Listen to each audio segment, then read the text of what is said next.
Hey লিলশামস, welcome to টেকব্যাকস। কেমন আছো সবাই? আজ আমি তোমাদের সাথে আলোচনা করতে যাচ্ছি অষ্টম শ্রেণীর চতুর্থ সপ্তাহের ইংরেজি অ্যাসাইনমেন্ট নিয়ে। তো চলো শুরু করা যাক। তোমাদের এখানে প্রথমে বলা হয়েছে এক্সারসাইজ অ্যাট পেজ নং 143 changing assertive sentence into interrogative. তোমাদের বিদ্যালয় হতে যে বইটি দেওয়া হয়েছে, গ্রামার বইটি, ওই বইয়ের 143 পৃষ্ঠার অনুশীলনী থেকে অ্যাসার্টিভ সেন্টেন্সকে তোমাদের ইন্টারগেটিভ সেন্টেন্সে পরিণত করতে হবে। তো তোমাদের প্রথম সেন্টেন্সটি হলো it was a great sight. এটার ইন্টারগেটিভ সেন্টেন্সটি হলো wasn't it a great sight. আচ্ছা, তারপর দ্বিতীয়টি হলো no one can tolerate this. এর ইন্টারগেটিভ সেন্টেন্সটি হলো হু ক্যান টলারেট দিস। তারপর 3 নম্বর সেন্টেন্সটি হলো nobody salutes the setting sun. Interrogative সেন্টেন্সটি হলো who salutes the setting sun. 4 নম্বরে হচ্ছে Gulliver could hear his watch ticking in his pocket. এর ইন্টারগেটিভ সেন্টেন্সটি হলো couldn't Gulliver hear his watch ticking in his pocket. 5 নম্বর সেন্টেন্সটি হচ্ছে it is useless to cry over split milk. এর interrogative সেন্টেন্সটি হচ্ছে isn't it useless to cry over split milk. 6 নম্বর সেন্টেন্সটি হচ্ছে দি beauty of nature is beyond description. এর ইন্টারগেটিভ হচ্ছে isn't the beauty of nature beyond description.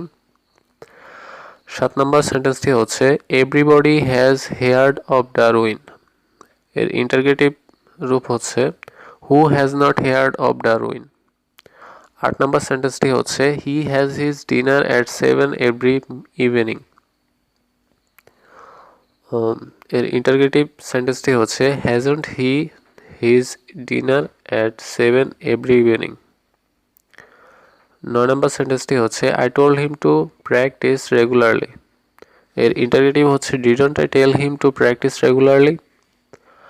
10 নম্বর প্রশ্নটি হচ্ছে virtue has its own reward. এর ইন্টারগেটিভ হচ্ছে hasn't virtue its own reward. তোমাদের সেন্টেন্সগুলো শেষ, পরিবর্তন করা।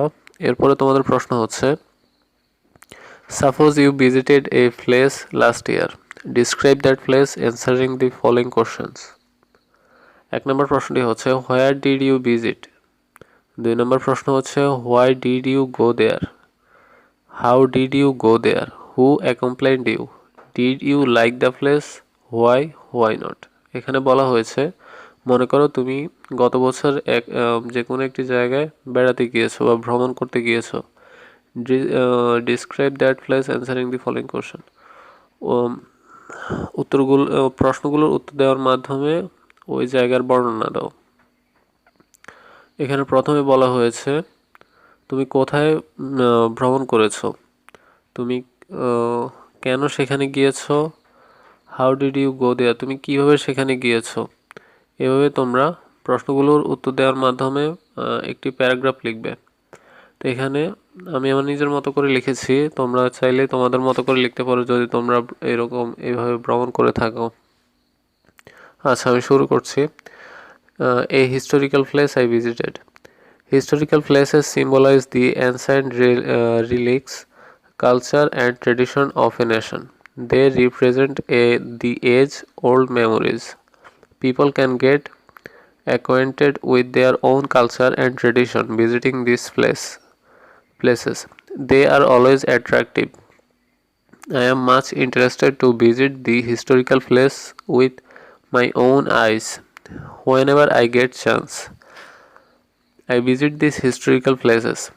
During the last autumn vacation, I got an opportunity to visit Bagerhat, a great historical place. The important spots of Bagerhat are the Mazar of Khan Jahan Ali, Dighi of Khan Jahan Ali, the Shat Gambuz Mosque, and the Ghoda Dighi. The Mazar of Khan Jahan Ali is a fine one-storied building where he was buried. On the night of full moon of the month Chaitra, a big fair is held beside the Mazar. The Dighi of Khan Jahan Ali is in front of this big tank. I also visited the Shat Gambuz Mosque. The mosque is beautifully decorated. The Ghoradigi is also big. It is near the Shatgambaj Mosque. I also visited the museum where the ancient relics are kept. I came to know about the social activities of Khan Jahan Ali from the nearby people. Bagerhat is really a place of historical interest. I have learned many things about the 16th century. The visit gave me a chance to know about our ancient period. I left Bagerhat, but the memory is still in my mind. তো এই ছিল তোমাদের প্রশ্নগুলোর উত্তর। আশা করি তোমাদের ভালো লেগেছে।